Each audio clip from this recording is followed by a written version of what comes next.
Hello, comics and pop culture people. It's your friend Brian, aka Big B McFly, coming at you again with another comics video. It's another one of those Friday cover challenges. For those of you not aware, Alan over at Comic Collector Geek has a weekly challenge for you to come up with 10 covers that fit a certain criteria. So this week's criteria is yellow covers. We've done in the past weeks white covers and black covers. The black covers show all of that damage. The white covers show all of that dirt and grime that can get on books. And now we're doing yellow covers. And the yellow covers, they have a tendency to fade, especially on the really old ones. So Alan asked for people to show some really old ones, so I'm going to do my best to do that as well. I did not show my. I will spoil this. I did not show my Avengers #2 because Alan showed his, and it just kind of took the wind out of my sails on that. So, but we'll do our best to come up with some cool ones for you guys. So the first one we're going to show here is X-Men #117 from 1979 with a cover by Dave Cockrum. The interiors are done by John Byrne. It was part of that great John Byrne, Chris Claremont run. I don't know why for a lot of the early issues in that run, they didn't seem to trust Byrne with the cover duties. And they instead went to the veteran Dave Cockrum. I prefer Byrne's artwork, but nevertheless, Cockrum did a serviceable job.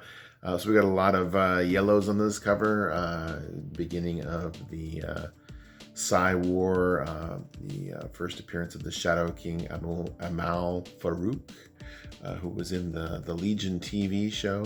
They portrayed him really well on that show. So if you haven't checked that out, it's a pretty good show. Lots of twists and turns, pretty cool. Okay, so moving right along, we're gonna go into the Bronze Age here.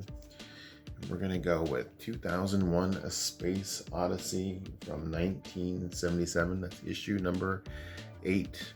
And it is the first appearance of Machine Man, otherwise known as X-51. It is done by Jack Kirby, the story and the artwork.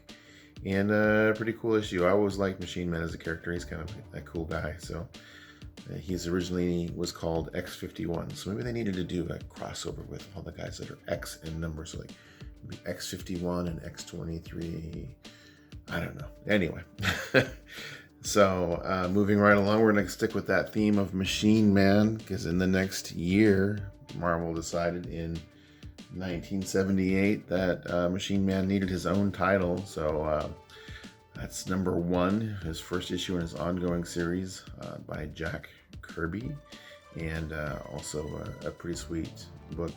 Machine Man was pretty cool. I like the idea of him in the Marvel Zombie series. They had him and Jocasta and a lot of the other android type characters that were immune to the zombie plague. That was kind of neat.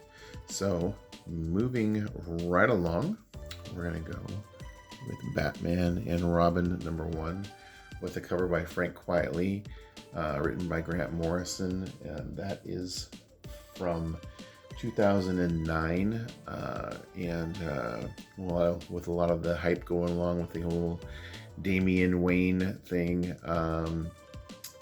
this issue has heated up because that is Damian there on the cover as Robin, and that is actually Nightwing as Batman at this point. The original Batman, Mr. Bruce Wayne, was indisposed for some reason, so we've got Nightwing filling the shoes. So here we go, Batman and Robin #1.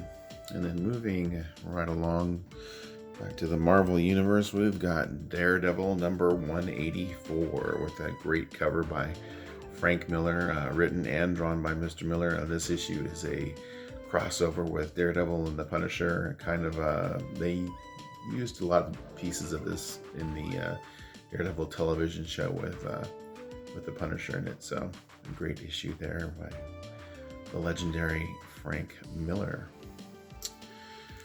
Then moving right along, we're going to have Tales of Suspense #80 with a cover by Jack Kirby, written by Stan Lee. So we got some Lee Kirby goodness there. We got the Cosmic Cube and the Red Skull and Captain America there on the cover. A real great cover. So, Tales of Suspense, number 80, and that is from 1966.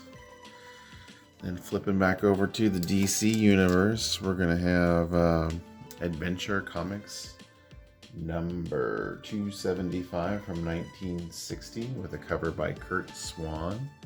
That is the beginning of the Superman-Batman team, the origin of how they became a team. So kind of a key book there.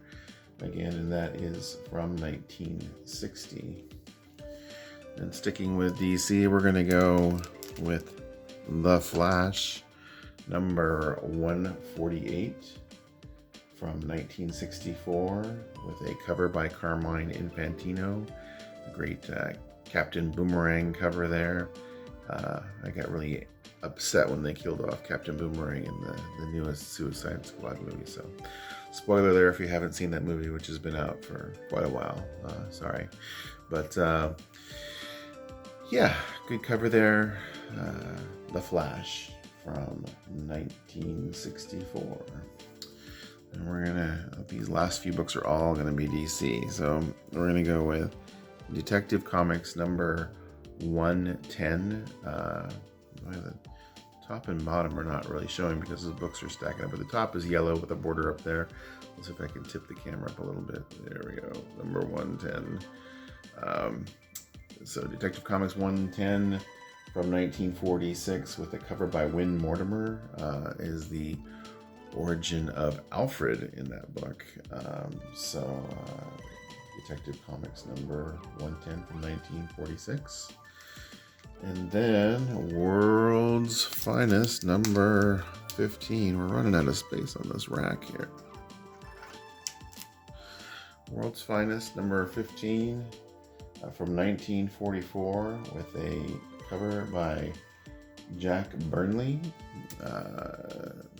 Cover from 1944. That's a big old thick boy there. It's a 15-cent issue from back in the 40s, so you can imagine if you're paying 15 cents back then, it's going to be a big boy. So I'm going to tip the camera up again so you can see the top edge of that book there. But again, World's Finest number 15. And then last but not least, we're going to go with Batman. And we're running out of room on this rack. Oh, we'll tip it down there. Batman number 34 from 1946, with a cover by Dick Sprang. Just love that cover. And they got that yellow, which Alan was requesting a lot of those older books from the 40s and the Golden Age, that just to show how the yellows held up over time. So thanks for watching, and have a great day, guys. Really appreciate you guys stopping by, and check out all the other Friday comic cover challenges. Thanks. Bye.